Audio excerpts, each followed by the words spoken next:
आप सभी को मेरा नमस्कार। और आज हम लोग 1857 का क्रांति, उनका विद्रोह डिस्कस करने वाले हैं एसएसटी के सीरीज में।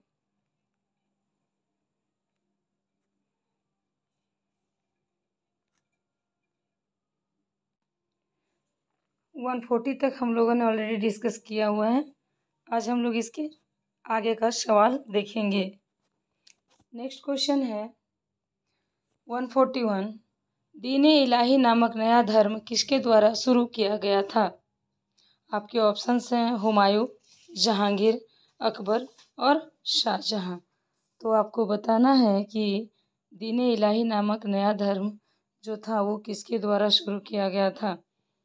तो आपके ऑप्शंस यहाँ पे हैं और आपका आंसर हो जाएगा ऑप्शन नंबर सी।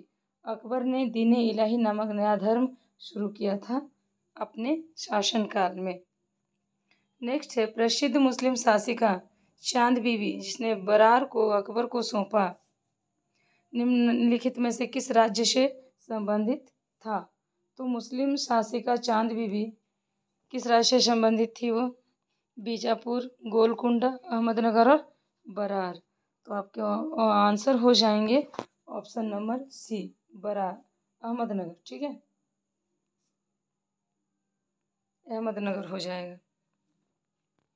अगला है किसने मुगल साम्राज्य की राजधानी को आगरा से दिल्ली स्थानांतरित की थी? मुगल साम्राज्य की राजधानी को आगरा से दिल्ली स्थानांतरित करने वाले शासक कौन थे? आपके ऑप्शन है जहांगीर, औरंगजेब, हुमायूं और शाहजहां। ठीक है, आपको बताना है कि उस समय आगरा से दिल्ली स्थानांतरित करने वाले शासक कौन थे। तो आपके आंसर हो जाएंगे ऑप्शन नंबर डी, शाहजहां ने ही मुगल साम्राज्य की राजधानी को आगरा से दिल्ली शिफ्ट किया था, स्थानांतरित किया था। नेक्स्ट क्वेश्चन है किस मुगल शासक को उपवनों उद्यानों में अत्यंत अभिरुचि के कारण उपवनों का राजकुमार और मालियों का मुकुट कहा गया? तो इसमें ये भी मुगल शासक ही थे। तो अब आपको बताना है कि किनको ये उपनाम मिला था उपवनों का राजकुमार। आपके ऑप्शन है बाबर, हुमायूं, अकबर और शाहजहां। तो आपको यहाँ पर करेक्ट वन बताना है और हमारा करेक्ट वन क्या हो जाएगा? बाबर को। ये उपाधि किनको मिली थी? बाबर को मिली थी। ठीक है, अगला क्वेश्चन है कौन सा पहला शासक था, मुगल शासक था जिसने साम्राज्य के पतन के बाद भारतीय साम्राज्य में काबुल और कंधार को शामिल किया? आपके ऑप्शन है बाबर, हुमायूं, अकबर और जहांगीर। तो 145वें नंबर क्वेश्चन का आंसर क्या हो जाएगा? ऑप्शन नंबर ए हो जाएगा। ठीक है, नेक्स्ट है अकबर के दरबार के सुलेखकार का नाम क्या है जिसने जरीन कलम या स्वर्ण कलम के नाम से सम्मानित किया गया था? अब अकबर के दरबार के सुलेखकार का नाम क्या है? एक सुलेखकार थे उनके दरबार में जिसे जरीन कलम या स्वर्ण कलम के नाम से सम्मानित किया गया था। उनको ये सम्मान मिला था, उनको इस तरह का स्वर्ण कलम के नाम का सम्मान मिला था। तो वो कौन थे अकबर के दरबार में? आपके ऑप्शंस हैं अबुल फजल, तानसेन, महमूद सैन और महमूद नासिर। तो आपको बताना है कि करेक्ट वन क्या हो जाएगा और यहाँ पर आपके ऑप्शन हैं, करेक्ट आंसर है option number C, Mahmud Hussain. अगला सवाल है भारत में यूरोपीय शक्तियों के प्रवेश के संदर्भ में कौन सा कथन सही नहीं है? तो आपको इस नहीं वर्ड का ध्यान रखना है कि यूरोपीय शक्तियों के प्रवेश के संदर्भ में कौन सा है कथन जो सही नहीं है। और आपका पहला है पुर्तगालियों ने 1499 में ईस्वी में गोवा पर कब्जा किया था। नेक्स्ट है अंग्रेजों ने अपना पहला कारखाना दक्षिण में मसूलीपट्टनम में लगाया। नेक्स्ट है पूर्वी भारत में अंग्रेजी कंपनी ने 1633 ईस्वी में उड़ीसा में पहला कारखाना खोला। या डी नंबर है डुप्ले के नेतृत्व में फ्रांसीसियों ने 1746 में मद्रास पर कब्जा किया था। आपको बताना है कि करेक्ट आंसर क्या है। और यहाँ पर आपका जो करेक्ट आंसर है, इट मीन्स कि जो नहीं है, जो कथन सही नहीं है, वो ए नंबर है कि पुर्तगालियों ने 1499 में गोवा पर कब्जा कर लिया। यही गलत है, बाकी सब सही है। तो आपका ऑप्शन क्या हो जाएगा? वो आपका ऑप्शन ए हो जाएगा। नेक्स्ट क्वेश्चन है, भारत का बादशाह उस समय कौन था जब ब्रिटेन की ईस्ट इंडिया कंपनी की स्थापना हुई थी? भारत का बादशाह उस समय कौन था जब ईस्ट इंडिया कंपनी भारत आई थी और अपनी स्थापना की थी? ब्रिटेन के ईस्ट इंडिया कंपनी की स्थापना हुई थी, तब भारत का बादशाह कौन था? आपके ऑप्शन है औरंगजेब, जहांगीर, अकबर और हुमायूं। ठीक है, तो इसका आंसर क्या हो जाएगा? ऑप्शन नंबर सी हो जाएगा इसका आंसर। अकबर थे उस समय, अकबर बादशाह थे जब ब्रिटेन की ईस्ट इंडिया कंपनी की स्थापना हुई थी। अगला क्वेश्चन है, मद्रास में इंग्लिश ईस्ट इंडिया कंपनी के अधिवास के स्थान को किस नाम से जाना जाता था? मद्रास में इंग्लिश ईस्ट इंडिया कंपनी के अधिवास के स्थान को किस नाम से जाना जाता था? आपके ऑप्शंस हैं Fort William, Fort Saint George और एलिफस्टन सर्किल और मार्बल पैलेस। तो आपको बताना है कि करेक्ट वन क्या हो जाएगा। और आपके करेक्ट आंसर यहाँ पर हैं option number B, Fort Saint George. Next question है, बाल विवाह प्रथा को नियंत्रित करने हेतु 1872 के सिविल मैरिज एक्ट ने लड़कियों के विवाह की न्यूनतम आयु निर्धारित की थी। वो निर्धारित आयु उम्र सीमा क्या थी? एक तो ये बात याद रखिएगा, बाल विवाह से जुड़ा है। नियंत्रित करने हेतु 1872 में सिविल मैरिज एक्ट का गठन किया गया। तो उसमें क्या बोला गया कि जो लड़कियों की विवाह है वो उसके लिए एक आयु सीमा निर्धारित की गई। तो ऑप्शन से 14 वर्ष, 16 वर्ष, 18 वर्ष और इनमें से कोई नहीं। तो आपका आंसर क्या हो जाएगा यहाँ पर? आपके ऑप्शन हो जाएगा ऑप्शन ए, 14 वर्ष की उम्र सीमा विवाह के लिए निर्धारित की गई। और किसकी? तो लड़कियों की। नेक्स्ट क्वेश्चन है, अखिल भारतीय किसान सभा के प्रथम सत्र की अध्यक्षता किसने की थी? ठीक है, स्वामी सहजानंद, इंदु लाल याज्ञिक और एन.जी. रंगा और पी.सी. जोशी। तो आपको यहाँ पर बताना है अखिल भारतीय किसान सभा के प्रथम सत्र की अध्यक्षता की थी स्वामी सहजानंद सरस्वती, स्वामी सहजानंद ने। और कब की थी उसकी अध्यक्षता? प्रथम सत्र की थी, है ना?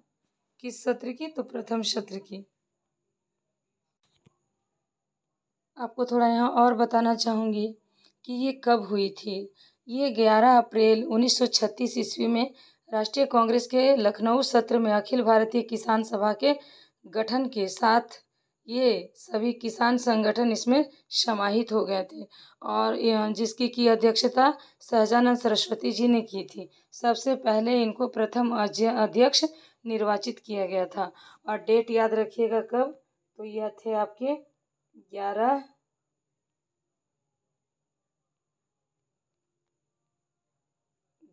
अप्रैल 1936। ठीक है, स्वामी सहजानंद की अध्यक्षता में ये हुआ था। नेक्स्ट है,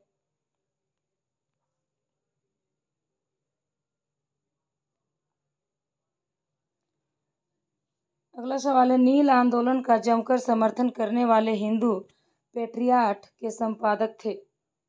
सवाल थोड़ा सा कट गया है, कोई नहीं। सवाल क्या कह रहा है? नील आंदोलन का जमकर समर्थन करने वाले हिंदू पेट्रियाट के संपादक थे। ऑप्शन है हेमचंद्रकर, हरीशचंद्र मुखर्जी, दीनबंधु मित्र और दिगंबर बिश्वास। तो यहाँ पे आपका आंसर हो जाएगा हरीशचंद्र मुखर्जी। नेक्स्ट क्वेश्चन है, वर्ष 1925 ईस्वी में मद्रास में आत्मसम्मान आंदोलन चलाने वाले ई.वी. रामास्वामी नायर का लोकप्रिय नाम क्या है? आपके ऑप्शन है पेरियार महानात्मा, नानू आसन, अन्ना और इनमें से कोई नहीं। तो यहाँ पर आपका करेक्ट आंसर क्या हो जाएगा? पेरियार महानात्मा। और इस आंदोलन को चलाने के लिए एक गठन की स्थापना की गई थी, जो कि 1925 में, कब, 1925 ईस्वी में एस रामनाथन ने की थी। और जिन्होंने ईवी रामासामी, जिन्हें उनके अनुयायी पेरियार के नाम से जानते थे, उनको ब्राह्मणवाद के खिलाफ भारत के तमिलनाडु में आंदोलन का नेतृत्व करने के लिए आमंत्रित भी किया था। नेक्स्ट क्वेश्चन है, सुमेलित करिए। इसमें एक तरफ जनजातीय विद्रोह दिया गया है और दूसरी तरफ विद्रोह किसने किया था उस नेता का भी नाम दिया गया है। ओके, अब आपको यहाँ सुमेलित करके बताना है। पहला है संथाल विद्रोह 1855-56, 1855-56, और विद्रोह के नेता सिद्धू व कानू, ऐसा दिखाया गया है। अभी आपको सुमेलित करना है।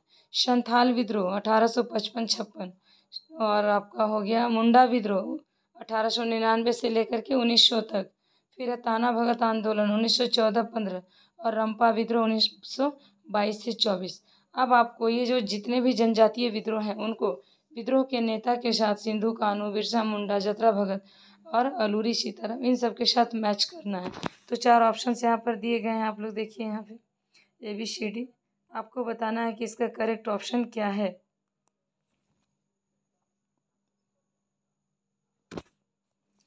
इसका आंसर है option number A, option number A.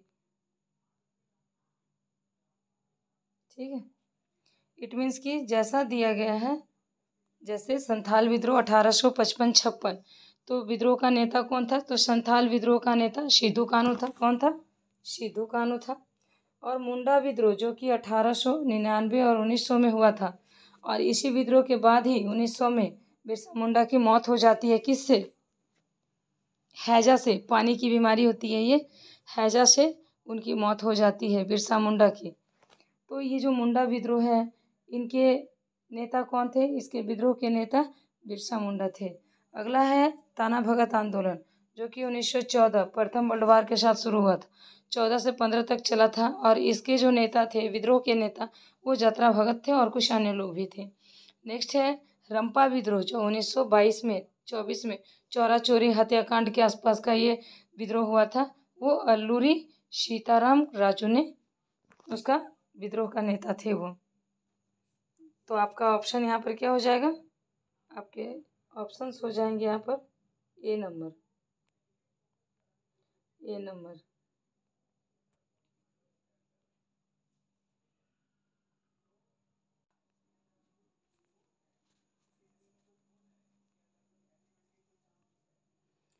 अगला सवाल है 1857 के विद्रोह का तात्कालिक कारण था। तो यहाँ 4 ऑप्शंस आपके दिए गए हैं, आपको बताना है कि उसका तात्कालिक कारण क्या था। और ये एग्ज़ाम 101 बार एग्ज़ाम में आया हुआ क्वेश्चन है ये। तो उसका तात्कालिक कारण क्या दिया हुआ है, चर्बी वाले कारतूसों का प्रयोग आरंभ करना, डलहौजी का जब्ती का सिद्धांत अपनाना, ब्रिटिश सैनिकों तथा भारतीय सैनिकों के वेतन में भारी अंतर करना, या भारतीयों को ईसाई धर्म में परिवर्तित करने का प्रयास करना। तो इन सब में आपका सही ऑप्शन क्या हो जाएगा, आपका सही आंसर इसमें हो जाएगा 155 का ए नंबर, जिसको कि हम सभी जानते हैं कि जब वो गाय और सूअर के चर्बी वाले कारतूस बम बनाकर इनको दिए और बोले लड़ने के लिए, तो जो भी हिंदू भाई थे उन्होंने मना कर दिया कि नहीं, इसमें गाय की चर्बी है, गाय हमारी माता है, हम इसको अपने मुंह में नहीं ले सकते हैं। और इसी के बाद ही 1857 की क्रांति एकदम शुरू हो गई थी। तो आपका ऑप्शन क्या हो जाएगा, ऑप्शन नंबर ए हो जाएगा।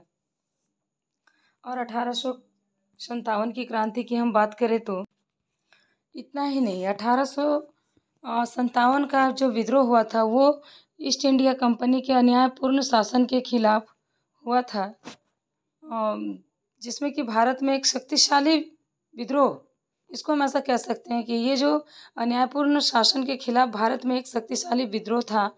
और 1857 का जो विद्रोह था ये मुख्यतः उत्तरी और मध्य भारत तक ही सीमित था। ठीक है। कई वर्षों से भारत में ब्रिटिश इंडिया जो यहाँ पर आकर के राज कर रही थी, ईस्ट इंडिया कंपनी की जो विस्तारवादी नीतियाँ चल रही थी, प्रशासनिक और नवाचार और आर्थिक शोषण के परिणाम स्वरूप जो भारत के लोग एकदम पीड़ित हो रहे थे, भारत के लोगों में असंतोष फैल रहा था। यही असंतोष जो है कि 1857 के विद्रोह का कारण बना और इसको इसी तौर पर जो है कि ये विद्रोह 1857 की क्रांति का विद्रोह का कारण माना जाता है। बहुत अन्याय हुआ था भारतीयों पर, तनख्वाह में भी बहुत ज़्यादा अंतर कर दिए थे वो लोग। यहाँ के लोगों के और ब्रिटिश के सैनिकों के जो तनख्वाह था उसमें भी अंतर पाया जाता था। लेकिन सबसे मोस्ट रीज़न क्या था? चर्बी वाले कारतूसों का प्रयोग आरंभ करना। इसके बाद हमारा है अगला क्वेश्चन है, महारानी विक्टोरिया ने भारतीय प्रशासन को ब्रिटिश ताज के नियंत्रण में लेने की घोषणा कब की थी? महारानी विक्टोरिया की बात हो रही है यहाँ पर। महारानी विक्टोरिया जो कि अच्छी शासिका थी। तो भारतीय प्रशासन को ब्रिटिश ताज के नियंत्रण में लेने की घोषणा कब की?